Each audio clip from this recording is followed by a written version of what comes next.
let me give you a brief overview of issues relating to foreign policy, trade policy, and the new arrangements which we are witnessing in terms of change in the last 9 years. Now, I have been a student all my life, and my professional life now, I think, goes back nearly 50 years. I joined the Foreign Service in 1974. So I have seen change take place from close quarters. And I also believe that when you are very close to something, you don't see the extent of change. Now, change has been taking place since 1947. Change has taken place between 1947 and 1974, when I had the privilege of joining as a civil servant. And change has taken place from there till 2014. But I can say with a degree of confidence that the change that we witnessed in foreign policy, in trade policy, and in the entire economic system and the new arrangements which are coming into being in the last 9 years has been somewhat extraordinary. Let me just start by sharing a few statistics with you, and then I have a few other points to make, and then I'd be happy to have a discussion.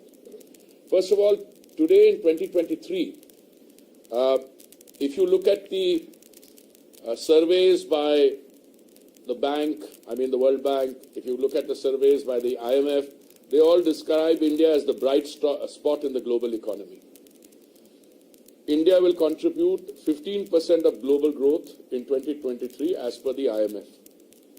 The rate of growth which is forecast for India in the fiscal year 23-24 is roughly ranging between 6.1% and 6.5%. The IMF says 6.1%, the World Bank says 6.3%, the RBI says 6.5%. By the end of 2023, India will be roughly a $3.8 trillion economy. In 2014, which I'm taking as a reference point because we are looking at 9 years of the Modi government, our GDP was a little over $2 trillion. And as is well known, we have moved from 2014, when we were the 10th largest economy in the world, to being the 5th largest economy in the world today, overtaking, by the way, the United Kingdom, which had 190 years of a particular kind of domination. But it's not the facts which are staring us in the face, but I think the confidence with which the Honorable Prime Minister stated, I think it was the opening of the ITPO, when he said that, and I was deeply, I was overcome with emotion. He said, by the time we finish our third term, or during our third term, we will be the third largest economy in the world. Now, for any head of state or government who is undertaking through his leadership one of the most fundamental transformations that any country can witness, I think speaks volumes both for the country and the leader who's leading that country. Why do I say that? Well, first and foremost, let's see very briefly the downward slide that we were subjected to from, say, 1700. In 1700, according to a Cambridge historian who I'm very fond of quoting, India's share of the world economy was 24.4%. India's share of the global GDP. And its share of globalized industrial output was about 25%. In 1950, immediately after we became an independent country, we had moved to our share of global GDP came down to 4.2%, and industrial output came down to 2%. That is what happened in those 190 years. Now, I want to fast forward GDP in 2014 was 2.7 lakh crores or around $20 billion. So आपने 1947 के $20 billion से we are now moving in the direction of being the world's third largest economy. And again, I know some of my friends in the opposition, find it very difficult to reconcile with such figures. But if you look at the estimates of Ernst Young and others, they say by 2047, we will be a $26 trillion economy. Now, those are estimates. But one thing is very clear, and the purpose here is not to draw comparisons because comparisons are always odious.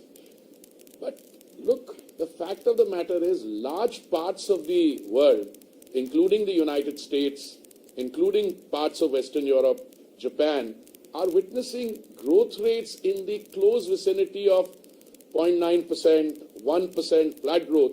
And here even your detractors, if they may be called that, are talking about 6.1% to 6.5% of projected growth in 23-24. So, $5 trillion economy by 25 or 26, which people doubted, is looking at us.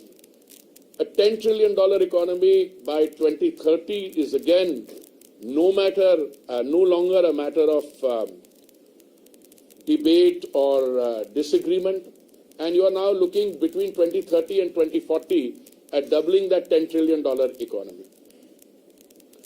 Now, all my life, I've studied, as I said, continuity and change. And I see many of you around here who've looked at foreign policy and trade policy perhaps equally closely or more closely. There are two or three things I want to just mention. In 1947, when we became an independent country, we became part of a world whose agenda had already been established by others. The Bretton Woods institutions, I mean the World Bank, the International Monetary Fund, the General Agreement on Tariffs and Trade, had already been established. Why do I say that? You know, Bretton Woods is a sleepy place in New Hampshire where the talks took place on how the post-war architecture for governance would be established.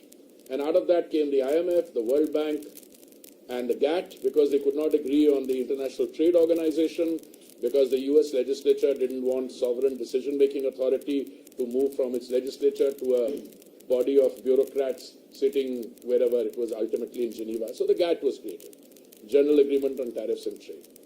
Now, if you look at the preamble of the GATT, it's very interesting. I looked at it just when I was preparing to meet all of you, and at the heart it says,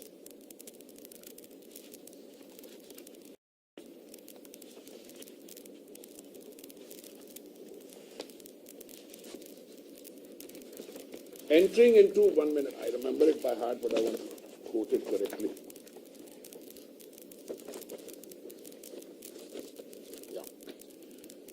The preamble of the GATT states that relations in the field of trade and economic endeavor should be conducted with a view to raising standards of living, ensuring full employment and a large and steadily growing volume of real income and effective demand, developing the full use of the resources of the world, and expanding the production and exchange of goods. This is the heart of foreign policy and trade policy. And I say this after 50 years of half a century of professional experience. This is the first time in my professional life I'm seeing this actually implemented. Earlier, when I joined the Foreign Service in 1974, it was very fashionable for everyone to say, foreign policy also has economic content, which meant that you had a second secretary level or a first secretary level officer in a mission, I know KP is smiling, dealing with economic affairs, and the ambassador, if he had time from, important political work, he would also devote his time to a little bit of economic diplomacy. Today, there is a fundamental ordering of that. Today, foreign policy, trade policy, domestic policy, all not only appears to be, but is being implemented with a view to benefiting the Indian citizen, India and the world. So I was just saying, what are we looking at here? Modi-led India brings growth, global goods and gratitude. Let me give you an example. When the Honourable Prime Minister travels outside, the Prime Minister of Australia, Albanese, calls him boss. The kind of respect with which he is received in Papua New Guinea by their Prime Minister, the Swabhiman, Seva, Vaccine Maitri.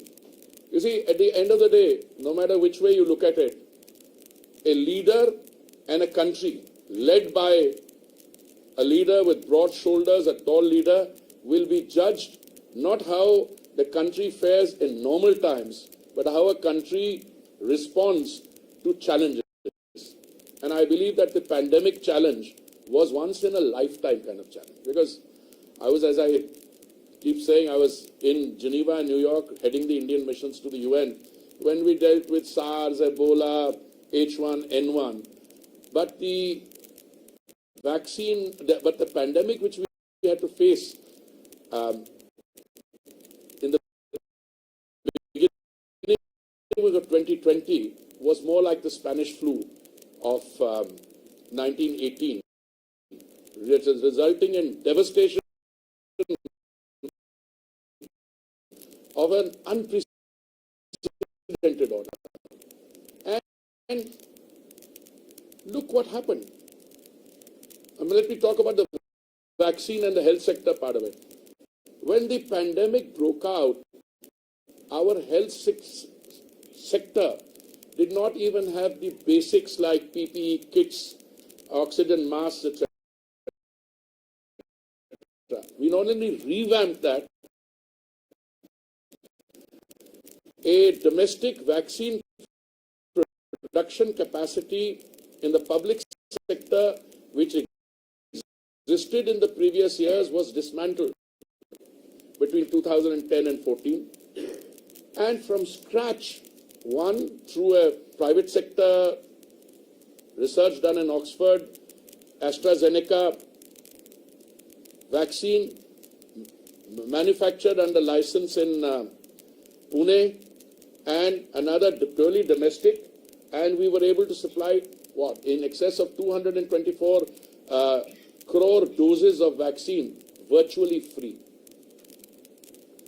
And yesterday, I think 1 or 2 days ago, I heard somebody in the public recalling that Delhi has a population, I think of about 2 crores, UP has a population of 20 crores, and somebody in heading Delhi was intending for more oxygen than UP was intending. So, but forget about what we did inside, what we did for the rest of the world. 193 countries are there as per my recollection of UN ranking. I think we must have supplied vaccines either free or under preferential commercial rates to 120 countries or so. Now, a country which is able to do that domestically and then supply, so to me that is Seva, Vaccine Maitri, Sankalp. Now, the Honourable Prime Minister turned around the other day. One is that you can be content with your present, you can draw great satisfaction from the fact that you think you are doing well, but the other is to set yourself a challenge that 2047 तक एक विकसित देश बनना है. What does it take to be a विकसित देश? Obviously, I have a lot of material ready. What does financial inclusion means? What does digital inclusion means? Where are we taking this to? But today, I think no one is doubting the fact that well before 2047, we will have all the broad indices of a developed country. Now, I don't know about definitions, and I think definitions are often misleading, but you look at what the change in our domestic this thing is. I can tell you, to be able to take the fruits of development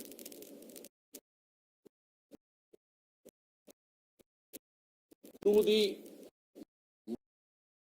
most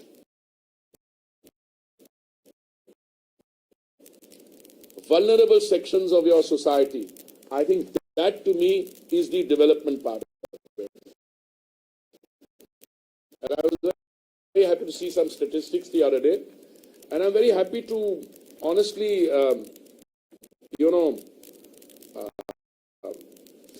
admit to you that when the Millennium Development Goals were set up by the United Nations, and which concluded in 2015, I used to say, as our ambassador in New York, that the MDGs will succeed largely because a large developing country was able to lift millions of people out of poverty. Another large developing country. I don't think they're so developing now, they're the world's second largest economy. But I can tell you, the Sustainable Development Goals or Agenda 2030 will succeed because India is succeeding. And I was very happy to see some indicators the other day when a report by Niti Aayog said that 135 million people exited multidimensional poverty between 2015-16 and 2019 and 21. This is the fastest decline in rural areas from 32.59% in 2015-16 to 19.28% in 2019-21. Reduction in urban areas from 8.65% to 5.27%. So if you can take people out of multidimensional poverty, they move into the middle class. When they move into the middle class, they are adding to an already large middle class base. When I have been saying for years that, India's success lies in the fact that you have a large domestic economy and the middle class and purchasing power. Now, I just go to a few. I can tell you about unemployment in India is below pre-pandemic levels, down from 7.2% in January 2020 to 6.5% in January 2023. Over 2 crore and 9 lakh youth between the ages of 18 and 23 have added to the EPFO since April 2020. You know what EPFO is? Employees Provident Fund Organization. And that's a measure you can't dispute because they've formally joined that economy. And look, coming to my two ministries and some of the things which really stand out. Let me start by the urban space. Between 2004 and 2014, the cumulative expenditure or spend on all urban schemes in which the government was a participant or government did some financing, in those 10 years was 1,57,000 crores in 10 years. In the 9 years of the Modi government, and I'm talking essentially of schemes which began 1,57,000 crores. If you talk about the 9 years of the Modi government came into office in May 2014. The first year or so was taken in the conceptualization of the schemes. The schemes were all rolled out largely in June 2015. So in the 8 years of these schemes and the 9 years of the overall Modi government, our cumulative spend on the urban space through these programmatic intervention is close to 19 lakh crores. From 1,57,000 crores to 19 lakh crores. I'll give you some other statistics which should provide a picture of what is happening. Most countries in the world including the larger economies, and I include particularly the larger economies, when they were faced with the challenge of the pandemic, there was a tendency in most of these countries for the governments, and because they had the economic wherewithal, the resources, to provide large stimulus packages. And these large stimulus packages meant that trillions of dollars of stimulus was injected into these economies. What it resulted in was that there was already some inflationary pressure. When the stimulus was injected, that inflationary pressure ended up becoming recessionary. I can share with you, even on record, that one of my first interactions with the head of a very large, perhaps the largest oil company in the world, it was in Summer Davos, was it? And he said, I was a newly appointed minister, a few months old, and we were talking about oil prices. The normal refrain from the producing countries is that, you know, we don't determine prices. To which a student like me reacts by saying, if you don't determine prices, but you determine the amount of energy you're going to, crude oil you release into the world market, that will determine prices. He said, well, we don't do it. I said, well, I just want to leave you with one thought. There's enough pressure, there's enough problem, there's enough waiting to go wrong. And I can make I don't call it a prophecy because that would be too strong a word coming from a civil servant turned minister. But I can tell you my understanding of the situation is that if you allow the prices to go up, you will face a situation, it becomes a self-fulfilling prophecy, and the tipping point will come, the inflation will become recession, and the demand for energy will drop. And this is precisely what happened. I had a discussion with a gentleman a few months later, so how did you know? I said, I didn't know because I don't understand the situation. I'm a newcomer, I can see it happening. Today, I can tell you India's real energy growth in consumption is 3 times the world average. World energy demand is increasing by 1%, India's is increasing by 3%. How have we been able to manage this trilemma? One is availability, the second is affordability, and the third is sustainability. I can tell you with confidence that I have my ever diligent research team always gives these figures and in front of me. I'll tell you a very simple point. We have navigated our way through this global turbulence. By global turbulence, I mean, you know, the problems in the energy market were there already before February 2022. In terms of, you know, the Russia-Ukraine crisis, we bought from wherever we could. We consume 5 million barrels of crude oil in a day. We used to buy from 27 sources earlier. Today we buy from 39 countries. Our daily, you know, rush at the petrol pumps is what, 6 crore? People go to the petrol pump every day to fill up. At no stage during the crisis or today has anyone ever seriously thought. You might have a local issue in, you know, in some area where some line has got disrupted.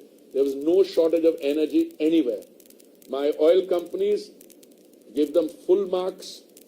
Even when there were torrential rains in the northeast, they were able to supply gas cylinders by walking through water, by carrying the cylinders on their shoulders.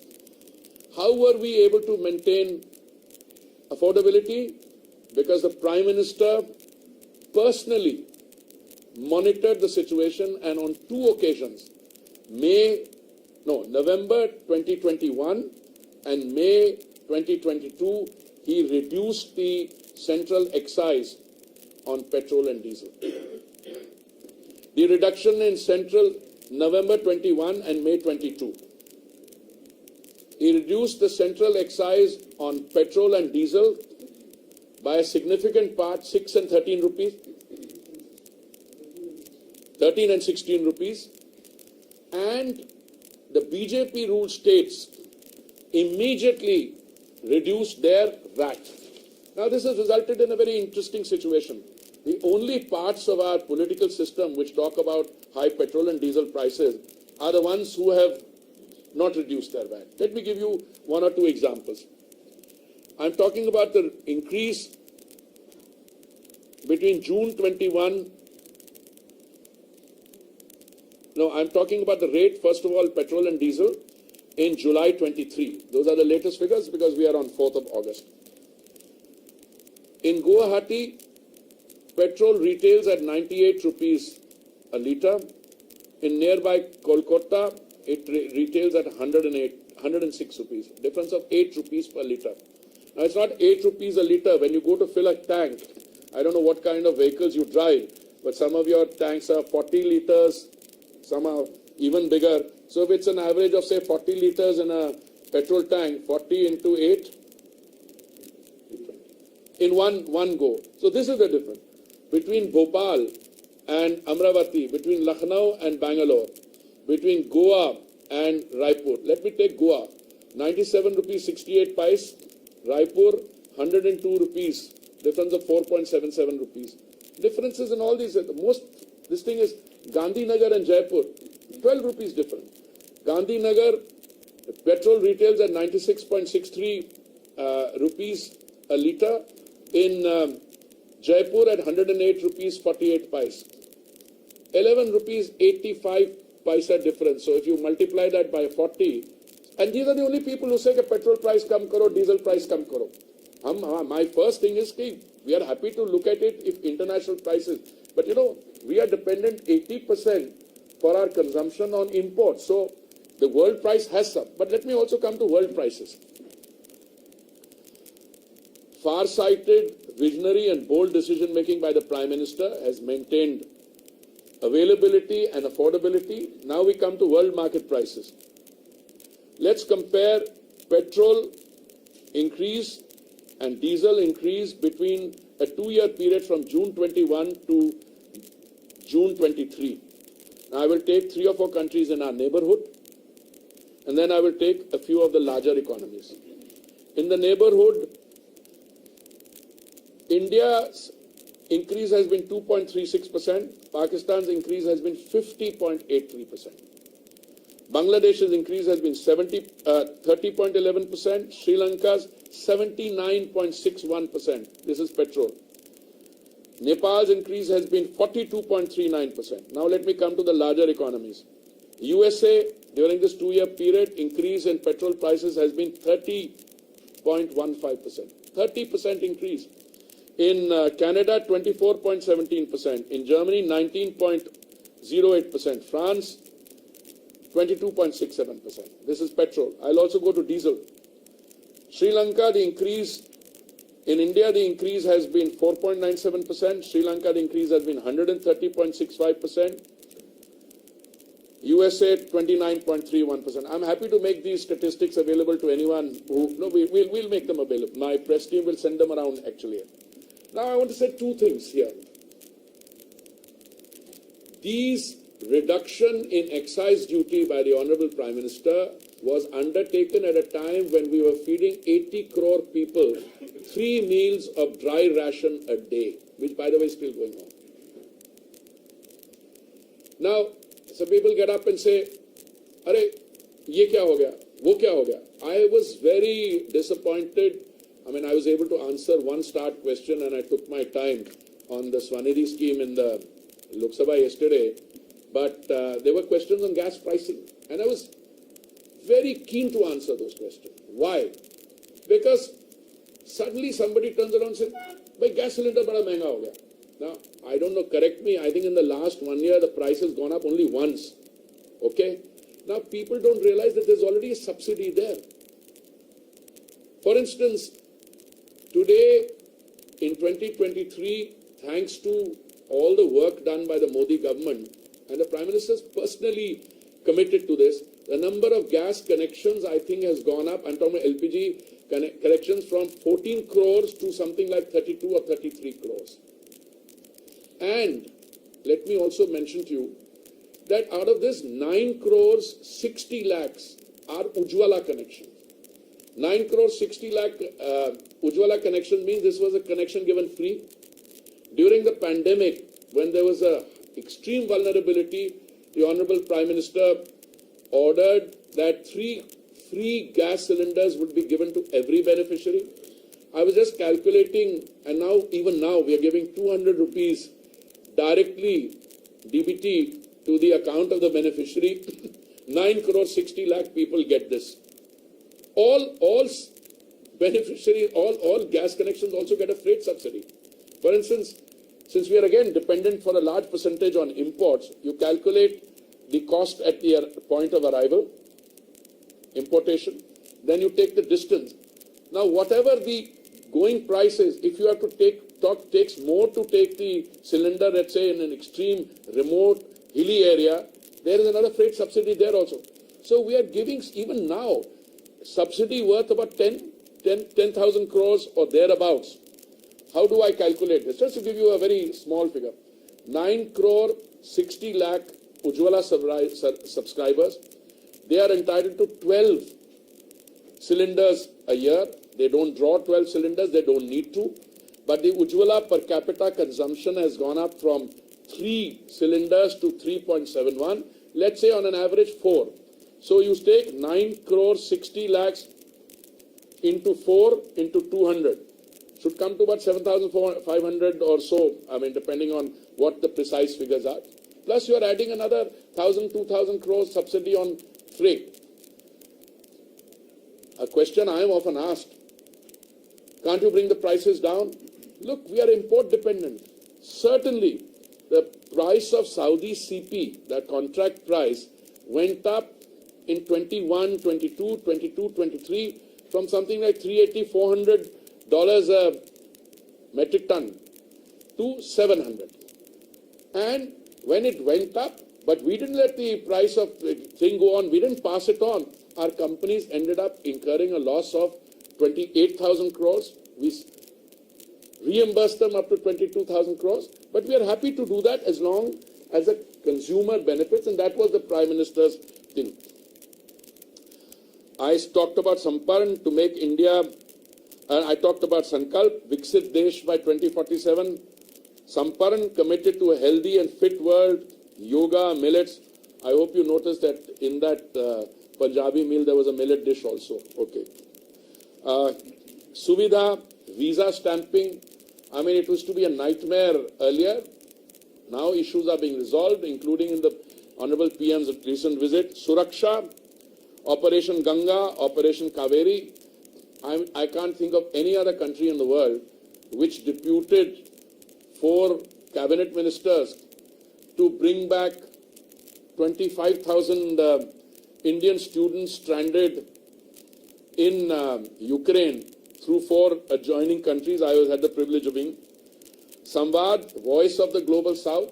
You know, India's hosted the Global South Summit, and even now, I think the Indian experience in any field, the health field, India's experience in the energy field.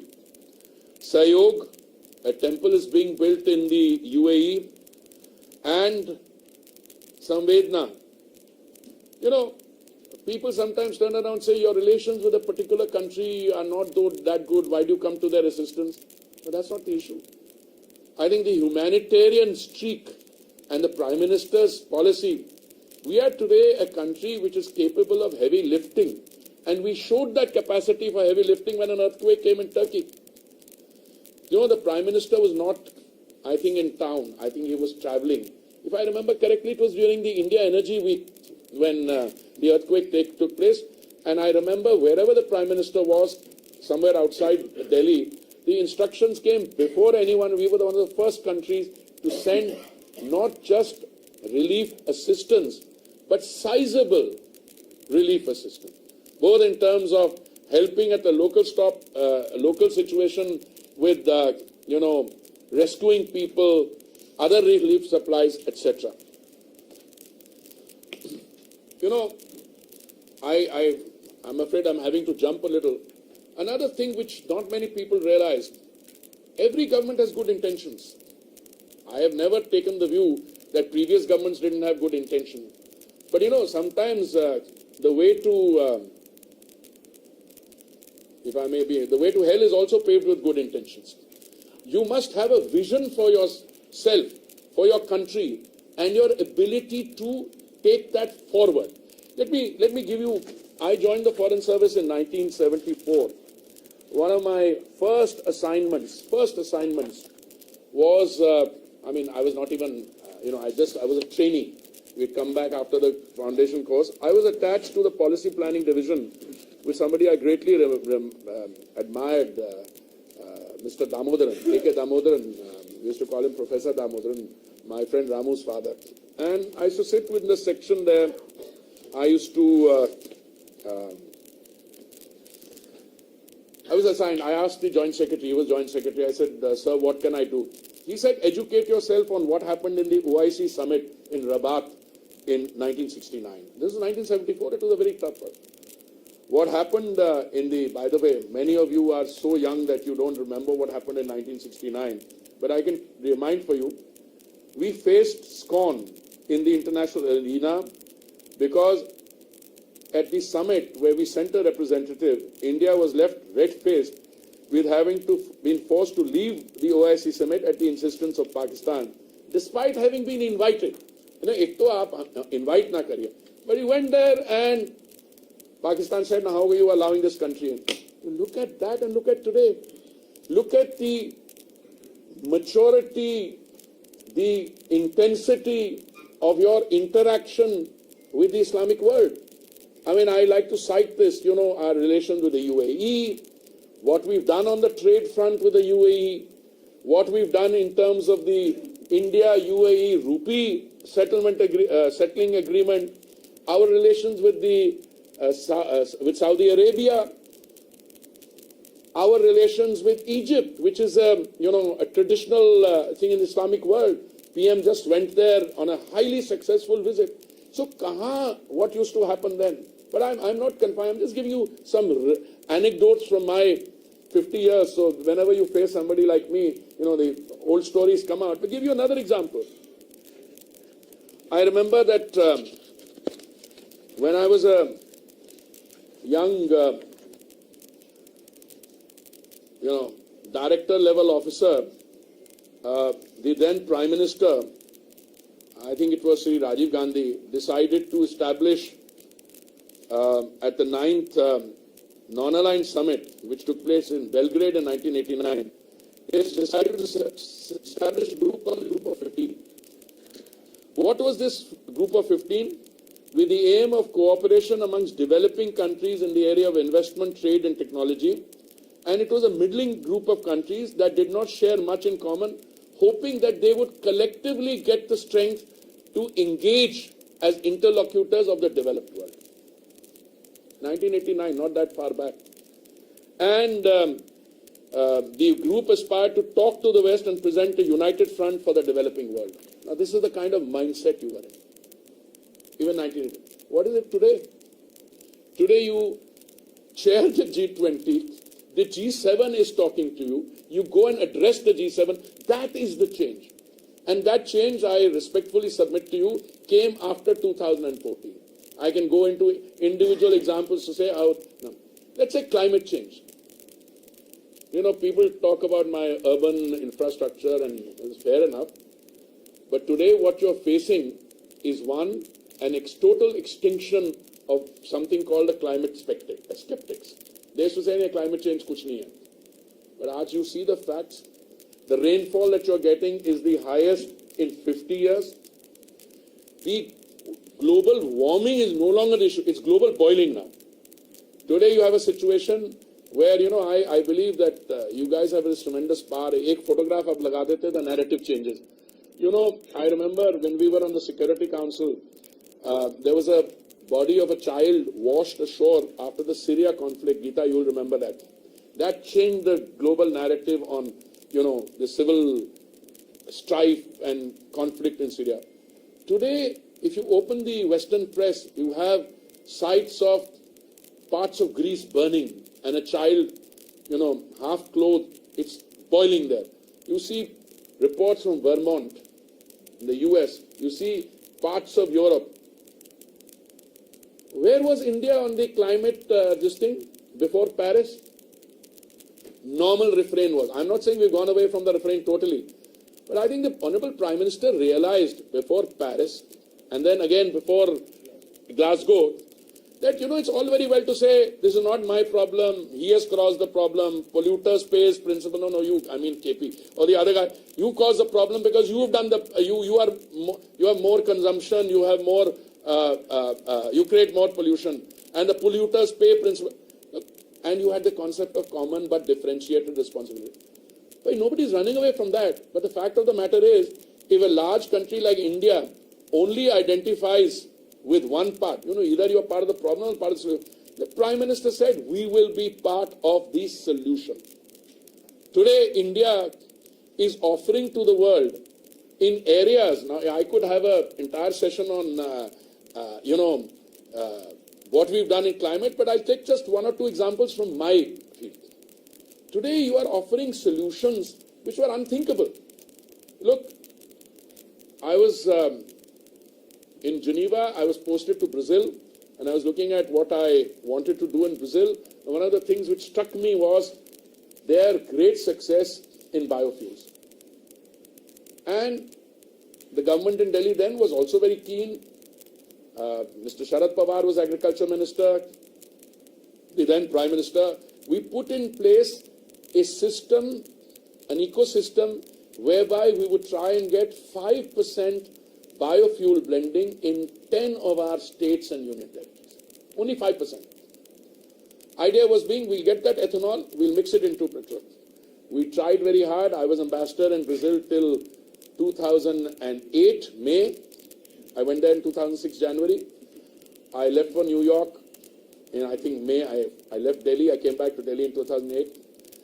Forget it. Fast forward. Go to 2014. We ended the year 2014 with a new government with just 1.4% biofuel blending.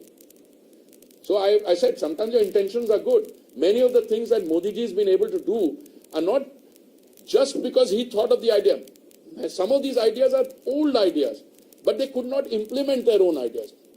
We set ourselves a target after 2014 of 10% biofuel blending, and the target date was November 2022. I'm very happy to inform you, we were able to do it 5 months in advance. And when we did 10% biofuel blending, we saved 41,000 crores on imports. And that 41,000 crores helped us pay our farmers 42,000 crores. Now we are slowly moving from 10% blending to 20% blending. And by the way, the 20% blending target was 2030. We have brought it forward to 2025. In other words, a year and a half from now, all petrol sold at the bunks, 6 crore bunks that we've got, will be E20. It'll have 20% blended biofuel. And the biofuel feed has also changed. Earlier, it was made only sugarcane. Now we are making it from broken food grain. We have a 2G, second generation plant. I have to be worried about 2G. Yesterday there was some fun on that in Parliament. Second generation technology from agricultural waste or parali. We are making it from bamboo. We are even going into a third generation ethanol production from gases. And every time I speak, I find that my figures are already out of date. The other day, I said somewhere 1,000 retail outlets are selling E20. My secretary whispered, no, 1,350. I was going to use the 1,350 figure today. I was told it's 1,600. Basically, we are moving very fast to E20. The E20 or 20% blending is also a reflection of our mind. Why did we say 20%? Because someone said, and when you deal with hard economic decisions, there are people who have, I'm not shy of using the word, vested interest. They turned around and said, but अगर 20% आप blending करेंगे तो existing जो engine है उसमें कोई बदलाव की जरूरत नहीं होगी. But what happens is, my question was, if the same manufacturers from Western Europe and Japan can sell cars or manufacture cars which can take 100% mix, why can't we? Now the new generation cars or the hybrid cars which will come to India will have E85 engines, so you can take it up to 85. So today it's an entirely new field of biofuels coming in. But that's not only that. CBG, compressed biogas, and I know we are now running out of time and you have an 11 o'clock parliament, so I'm going to do this. We can continue this informally some other time. We have a plan to set up 5,000 SATAT plants, okay? And I'm very happy to inform you that with many states we are in this thing.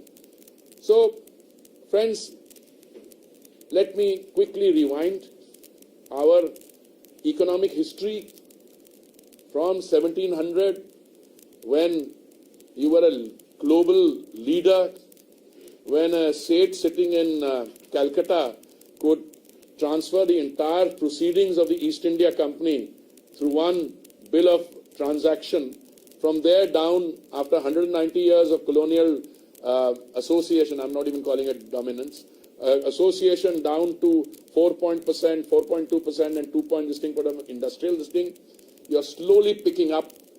2014, 10th largest, 2023, 5th largest economy, and we are going to be the 3rd largest economy. And if you look at the decade ahead, and this is what I think a far-sighted leader does, it's not just setting a target. There's no point in my setting a target if the ecosystem doesn't go.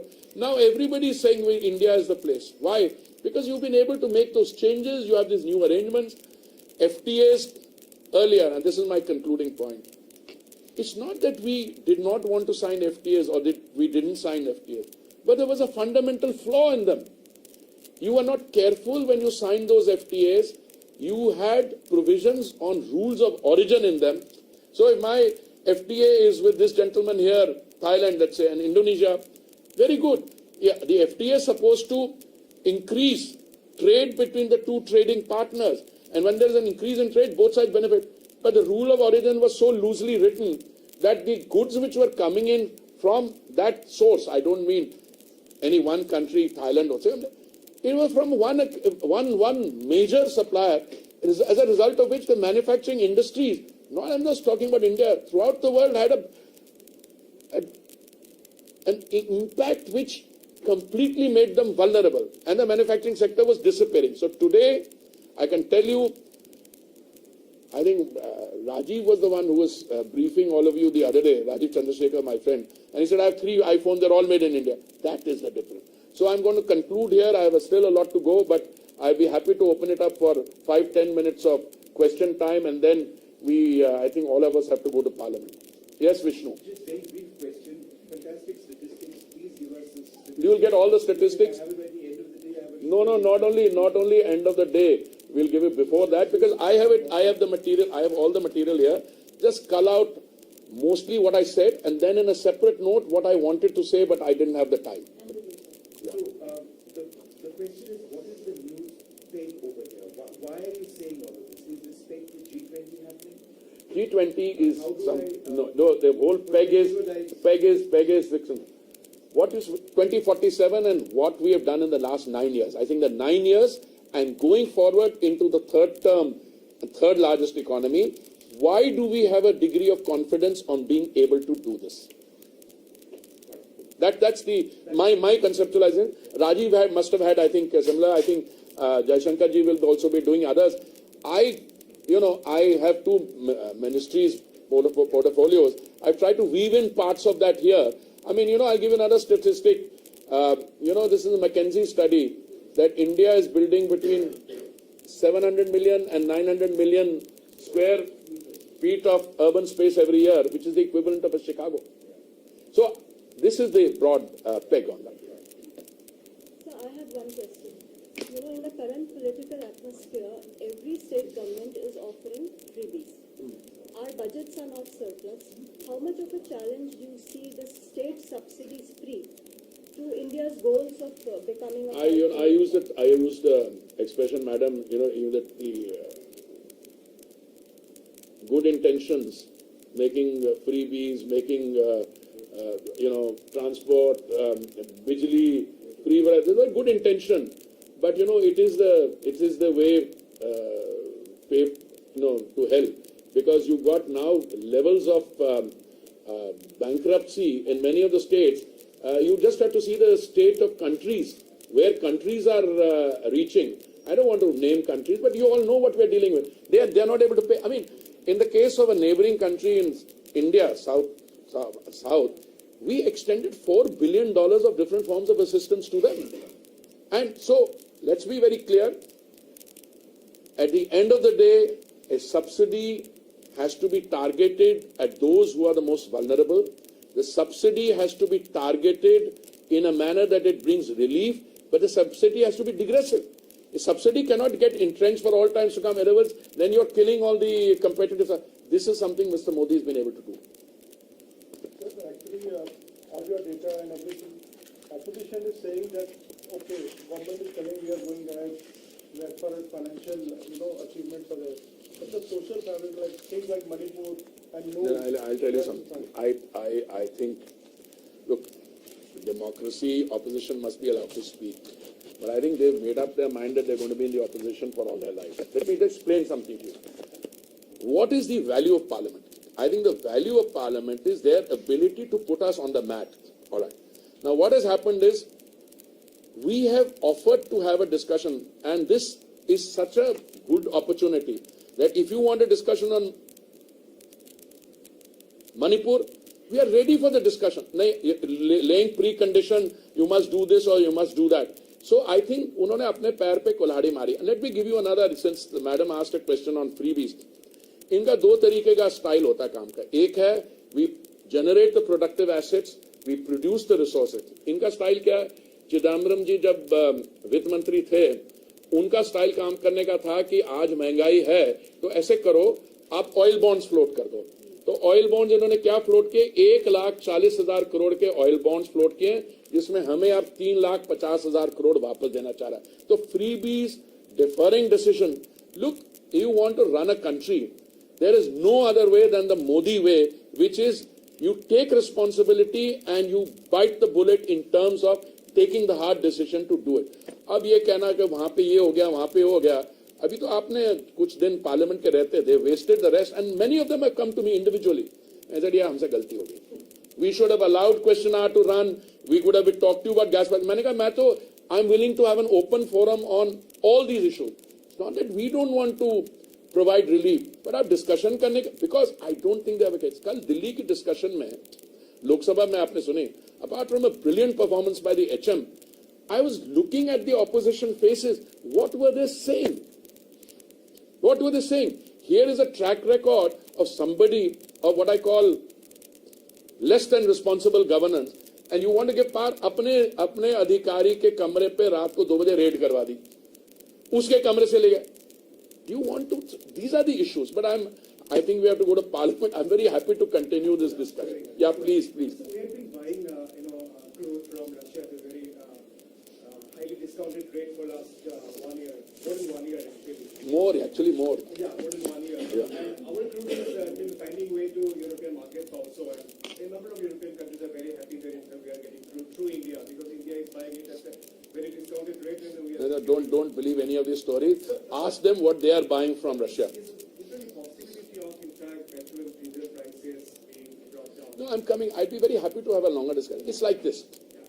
Total amount of petrol, crude oil. Let's start with crude. Total amount of crude oil produced as per statistics which are produced by OPEC was about 102 million barrels a day. Their cutting production has come down to about 97 million barrels a day. देखिए, at the end of the day, OPEC has to sell, Russia has to sell. वो जो बड़ी discounts की आप बात कर रहे थे, वो शुरू में बहुत अच्छे डिस्काउंट्स थे, फिर वो they started raising prices, we started diversifying. अभी वो डिस्काउंट्स उतने नहीं हैं, because but at the end of the day, please remember two things. Those who produce oil have to sell it. And if we are able to continue to play the market card, by market card mean we all our people are together. Not all of them are in the OMCs. Some of them are in the private sector like Reliance and Nayara. Okay.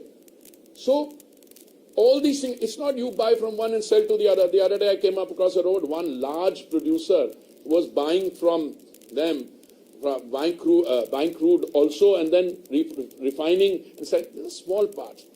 We have a refining capacity today of something like 300 million metric tons per annum. We have a 252 now with installed 252 million metric tons per annum, another 40-50 in the pipeline. And I used to use the figure 400 million metric tons per annum. PM used the figure 450 million tons. आने वाले समय में India will be one of the world's largest producer. Investment in E&P will also